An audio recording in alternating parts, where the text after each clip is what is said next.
क्या बात हुई? कुछ परेशान लग रहे हो, क्या समस्या है? आओ बैठो, बताते हैं। वो हमने लव की हायर स्टडी के लिए जो पैसे जोड़ने शुरू किए थे ना, उसी का हिसाब किताब आज मैं देख रहा था।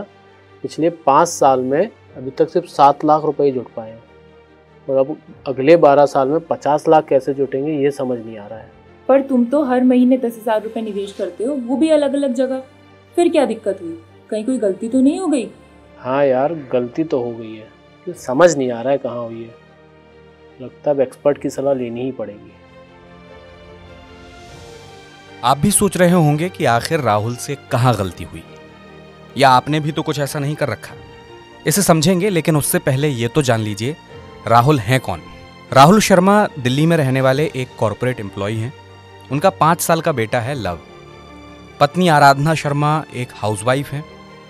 ये बहुत अच्छी बात है कि राहुल ने अपने बेटे लव के जन्म के बाद से ही उसकी हायर स्टडीज के लिए पैसे जोड़ने शुरू कर दिए थे।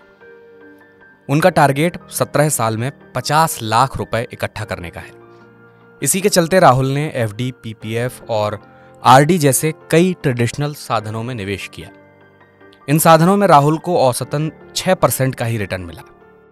ट्रेडिशनल स्कीम्स में निवेश की वजह से राहुल पिछले 5 साल में सिर्फ 7 लाख रुपए ही जुटा पाए हैं। अगर उनके निवेश का तरीका यही रहा तो 6% के औसत रिटर्न के हिसाब से पूरे 17 साल में वो सिर्फ 35 लाख रुपए ही जुटा पाएंगे। यानी राहुल अपने टारगेट से काफी पीछे रह जाएंगे। अब बड़ा सवाल यह है कि राहुल अपने लक्ष्य से पीछे क्यों रह गए। अगर उन्होंने 12% या जो म्यूचुअल फंड, जो इक्विटी म्यूचुअल फंड जो देते हैं, उसमें अगर निवेश किया होता तो तकरीबन 16% जो उनका ओवरऑल टारगेट है, यानी 8 लाख तक वो आराम से पहुंच जाते, जबकि आज के दिन पे वो केवल 7 लाख पर पहुंच पाए हैं। तो एक ही चीज है कि कोई भी निवेश करना चाहे, जितना जल्दी शुरू कर पाए वो अच्छा होता है, और वो जो है आपको over the longer period of time, जो कंपाउंडिंग कहते हैं, उसको करने में काफी मदद करता है। असल में पीपीएफ और एफडी जैसे ट्रेडिशनल प्रोडक्ट के मुकाबले equity mutual fund long term में हमेशा अच्छा रिटर्न देते आए हैं। लॉन्ग टर्म में इक्विटी फंड्स में बड़े आराम से 12% तक का सालाना रिटर्न हासिल किया जा सकता है। अपनी गलती को सुधारने के लिए राहुल के पास अब भी मौका है। 12 साल में 43 लाख रुपए का फंड जुटाने के लिए अब वो चुनिंदा म्यूचुअल फंड्स में निवेश कर सकते हैं। देखिए, 2 तरीके हैं राहुल जी के पास। 5-6 ऐसे फंड, अच्छे फंड जो हमने रिसर्च करके निकाले हैं, वो है UTI Nifty index fund, ICICI prudential large cap fund, Canara Robeco emerging equity fund, SBI large and mid cap, पारंपरिक फ्लेक्सी कैप और कोटक इमर्जिंग इक्विटी। ठीक है, ये जो है ये 6 फंड्स हैं। उनमें अगर वो निवेश करेंगे, वो अच्छा डाइवर्सिफाइड भी रहेंगे, लार्ज कैप और थोड़ा सा अमाउंट मिड कैप में भी रहेगा, और केवल 12 साल है उनके पास, और 12 साल अच्छे खासा टाइम होता है कोई भी इन्वेस्टमेंट्स को ग्रो करने का। उनमें वो तकरीबन 12% का रिटर्न्स एक्सपेक्ट करेंगे, तो ऐसा कोई हार्म नहीं है। राहुल के पास अब 2 विकल्प हैं। पहला सिनेरियो ये है कि ट्रेडिशनल फंड्स में जो उनका मौजूदा निवेश है उसे वो बनाए रखें, लेकिन उसमें कोई नई पूंजी ना डालें। जो ट्रेडिशनल फंड्स हैं वो अगले 12 साल में बढ़कर 15 लाख रुपए हो जाएंगे।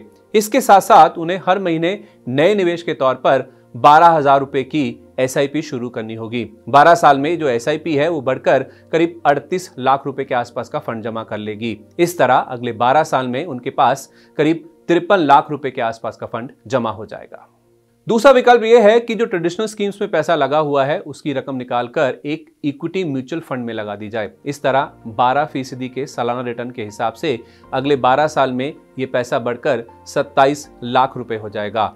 लेकिन 50 लाख के टारगेट में 23 लाख रुपए की अभी भी कमी रह जाएगी। तो उसको पूरा करने के लिए हर महीने किसी इक्विटी फंड में 7,500 रुपए की एक एसआईपी शुरू करनी होगी।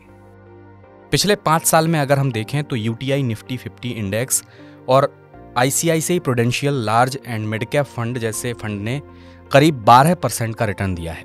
यानी राहुल इन फंड्स में निवेश करते हैं तो वे अपने टारगेट को आसानी से हासिल कर सकते हैं। अगर आप थोड़ी सी सावधानी और जागरूकता रखें तो राहुल जैसी गलती से बच सकते हैं। अगर आपको बच्चे की हायर स्टडीज, बिटिया की शादी जैसे लॉन्ग टर्म के टारगेट के साथ फंड तैयार करना है तो अपने पोर्टफोलियो में म्यूचुअल फंड्स को जरूर शामिल करें। लेकिन म्यूचुअल फंड चुनें कैसे? आपके टारगेट के हिसाब से कौन सा म्यूचुअल फंड सही है, इसे समझना है तो आगे भी देखते रहिए 80-90 पूरे 100।